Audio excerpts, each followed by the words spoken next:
সুপ্রিয় বন্ধুরা, বাসু টক্সের পক্ষ থেকে সবাইকে শুভেচ্ছা। আমি শুরু করেছি, আগেও কয়েকটি গল্প বলেছি। আজকে আমি বলছি আমার জীবনের গল্প, যেটা একটি অনুপ্রেরণামূলক গল্প, যেটা আমি অনুপ্রাণিত হয়েছি যে কথার জন্য, সেটাই আমি আজ আপনাদেরকে শেয়ার করছি, যেটা আমার লাইফ চেঞ্জিং কোড হিসেবে কাজ করেছে। গল্পটা এমন, আমি 92 সালে বাংলাদেশে এসে পুরোদমে কৃষক বনে গেলাম। অর্থাৎ আমার ভিটায় রবি শস্য চাষ করা শুরু করলাম। নিয়মিত নিড়ানি দিই, সার দেই, পানি দেই, এবং এটা একদম বেশ বেশ মনের সুখেই বেশ আনন্দ পেতে লাগলাম। করা শুরু করলাম এবং ফসলও সুন্দর মতো হয়। তো একদিন উঠানে আমি সবজি খেতে নিড়ানি দিচ্ছি, এমন সময় আমার গ্রামের এক জ্যাঠামশায়, নাম সুবোধচন্দ্র মিস্ত্রি, তিনি প্রচণ্ড রকমের সংস্কৃতি মনা এবং সাহিত্যপ্রেমী ছিলেন। তিনি শরৎচন্দ্র, রবীন্দ্রনাথ ঠাকুরের গল্প এমনভাবে আমাদেরকে শোনাতেন, উপস্থাপন করতেন, আমরা শুনি অনেক সময় কান্না করে দিতাম। যেমন শরৎচন্দ্রের মহেশ গল্পটি এমনভাবে বলতেন, আমরা যারা শুনতাম তখন চোখ দিয়ে জল বেরিয়ে যেত।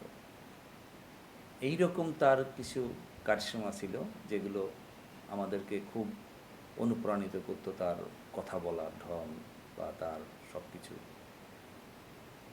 তো তিনি আমার বাড়ির সামনে দিয়ে হেঁটে যাচ্ছে, তখন আমি বাড়ির উঠানে সবজি খেতে নিড়ানি দিচ্ছি। তখন তিনি ডেকে বলছেন, জ্যাঠা কি করো? তুমি তো দেখছি পুরো কৃষক হয়ে গেলে। মানুষ কিন্তু এরকম করে করে আস্তে আস্তে বৈষয়িক হয়। ইন্ডিয়া থেকে আসলে আর কিছু করবা না? তো এই কথা বলে জ্যাঠা রাস্তা দিয়ে চলে গেল। কিন্তু আমি তখন ভাবতে লাগলাম, আসলে জ্যাঠাই তো কি বলল, বৈষয়িক হয়ে যায় মানে কি? বৈষয়িক মানে তো এরকম যে আমি তাহলে কি এই সংসার ধর্ম নিয়ে ব্যস্ত হয়ে যাচ্ছি, কৃষিকাজ নিয়ে ব্যস্ত হয়ে যাচ্ছি, তাহলে আমি যে আমার যে ভবিষ্যতে কিছু আরও অন্য কিছু করার দরকার, সেটা তো আর করছি না আমি। তাহলে এই ভাবনা থেকে তখন আমি সিদ্ধান্ত আসলে নিয়ে ফেললাম যে না, আমি আর গ্রামের বাড়িতে থাকবো না। তাই 1 মাসের মধ্যে আমি সামান্য কিছু টাকা, সেই অঙ্কটা আমার মনে আছে এখনও, 1400 টাকা নিয়ে আমি ঢাকা শহরে চলে আসি। সেই 92 সাল থেকে আজ অবধি ঢাকা শহরে আছি। চলছে আমার জীবন, মোটামুটিভাবে চলছে। তো এই যে লাইফ চেঞ্জিং কোট যেটাকে বলে, যে জ্যাঠার সেই বাণীটা, মানুষ কিন্তু জ্যাঠা এরকম করে করে বৈষয়িক হয়, এইটা যদি জ্যাঠা না বলতেন তাহলে হয়তো বা আমি আসলে ওই কাজটা তো আনন্দ পাচ্ছিলাম খুব, ওইটাই করতাম, কন্টিনিউ কৃষিকাজ করতাম, বাড়িতেই থেকে যেতাম, হয়তো অন্য কিছু হতো বা কিছুই হতো না।